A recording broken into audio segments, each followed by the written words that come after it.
तर भावांनो, आज आपण सांगणार आहे आपण आपल्या गाडीमध्ये काय काय चेंजमेंट केलेले आहेत. सगळ्यात पहिला 664 GB चा टचस्क्रीन बसवलेला आहे. ॲपल अँड्रॉइड वायरलेस आहे. त्यानंतर स्टेअरिंग माउंटिंग कंट्रोल बसवलं आहे. स्टेअरिंगला ब्लॅक कलरचे कव्हर बसवलेले आहे. त्याच्यामुळे हे किती मस्त दिसत आहे बघा. त्याच्यानंतर डस्टप्रूफसाठी आणि खराब न होण्यासाठी एक चांगल्या क्वालिटीचे सीट कव्हर बसवले आहेत. 750 वॅटचे स्पीकर बसवलेले आहेत. त्याच्यानंतर बॅक कॅमेरा बसवलेला आहे. त्याची क्वालिटी तुम्हाला आता दाखवतो.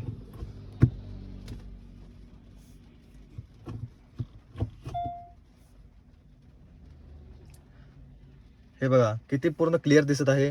त्याच्यानंतर काही चेंजमेंट आपण बाहेरून केले आहेत ते तुम्हाला आता बाहेरून दाखवतो.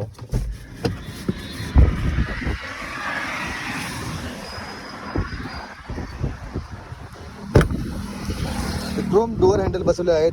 डोअर वायझर बसवलेला आहे. रूफ रेल बसवलेला आहे. याला आपण टोटल 17,000ची कॉस्टिंग आलेली आहे. खालून खराब न होण्यासाठी खालून पूर्ण लॅमिनेशन केलेलं आहे.